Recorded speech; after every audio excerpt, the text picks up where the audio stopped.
সাঁওতালি মাধ্যমে এবার পশ্চিমবঙ্গে পঠন পাঠন শুরু করতে হবে, এই দাবি আজ তোলা হয়। অনির্দিষ্টকালের জন্যই এই দাবিতে বসেন সাঁওতালিরা। এই ছবি আপনারা দেখতে পাচ্ছেন কেশপুর, সেই কেশপুর কলেজ ঘেরাও করে ভারত ডাকাত মাঝি পরগনার কেশপুর পশ্চিম মেদিনীপুর সাঁওতাল মাধ্যমে পঠন পাঠনের দাবিতেই আজ তারা সরব।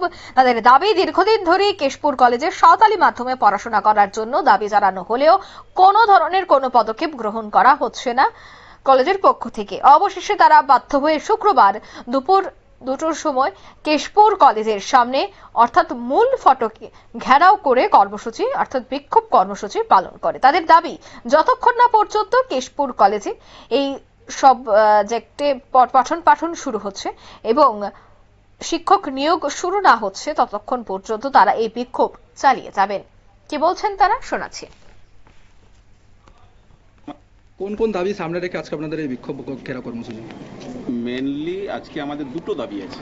প্রথমত হচ্ছে এই কেশপুর কলেজে সাঁওতালি বিভাগ চালু করতে হবে এবং তার সাথে সাথে শিক্ষক বা শিক্ষিকা নিয়োগ করতে হবে। এই দুটোই দাবি সামনে রেখে আমাদের আজকে অনির্দিষ্টকাল কলেজ ঘেরাও কর্মসূচি। অধ্যক্ষ কি জানাচ্ছেন? অধ্যক্ষ যেটা জানালেন 23 সালে হায়ার কাউন্সিলকে একটা চিঠি পাঠিয়েছেন যে এখানে সাঁওতালি বিভাগ খোলার জন্য। ওই যে 23 সালে প্লাস আজকে 30/5/2025 সালে এই আজকে পাঠিয়েছেন এবং পুনরায় যে এখানে যেতে বিভাগটা খোলা হয় এর জন্য মাঝামাঝি কোনো গল্প নাই।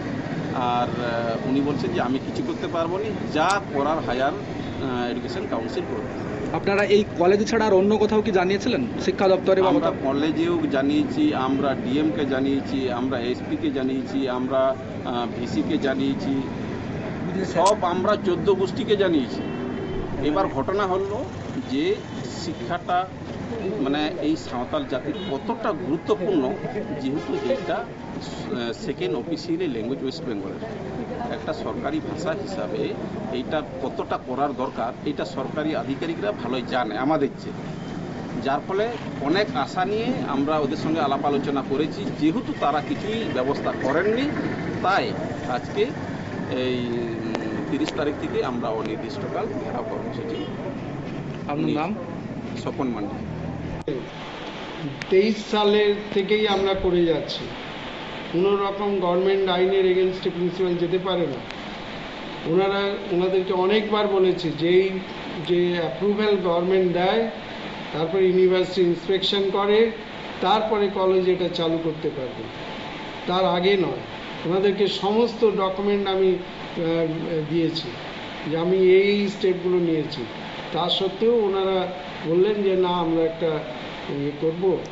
এখন ওনারা বলছেন যে সাবজেক্ট খোলাটা অত সহজ জিনিস নয়। সাবজেক্ট খুলতে গেলে এই যে দুটো ইন্সপেকশন হবে, ইন্সপেকশন হওয়ার পর তারা ইনফ্রাস্ট্রাকচার দেবে এবং ইনফ্রাস্ট্রাকচার মানে মেনলি যেটা ক্লাসরুম দরকার, ওদের জন্য 3টি ক্লাসরুম লাগবে এবং 2 জন মিনিমাম টিচার লাগবে। সেইগুলোও সরকারকে দিতে হবে। সেইগুলো না দিলে কলেজে এই ভাষাটা খুলে দিয়ে কী হবে? এই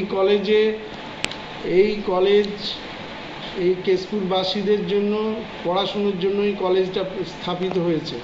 স্বাভাবিকভাবে প্রিন্সিপাল হিসাবে এখানকার কোনো একটা বিশেষ ইয়েকে যাতে তারা পড়াশুনো করতে পারে কলেজে, আমি তার জন্য যথেষ্ট সহানুভূতির সঙ্গে ম্যাটারটা দেখছি এবং ওনাদেরকেও অনেকবার বলেছি, কিন্তু ওনারা ওইসব কথা শুনতে চান না। ওনারা বলছেন আপনিই খুলে দেন।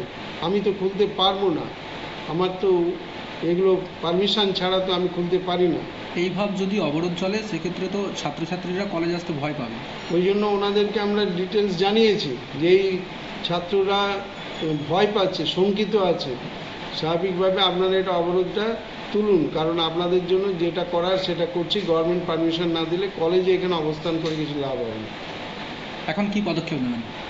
এখন আমি অলরেডি যাচ্ছি, ওনাদের সঙ্গে কথা বলব।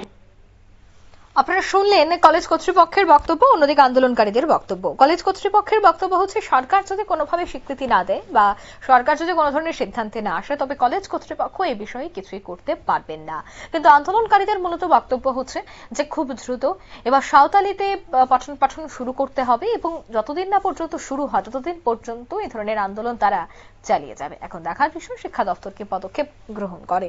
নিয়ে নিচ্ছি ছোট্ট একটি বিজ্ঞাপন বিরতি, সঙ্গে থাকুন।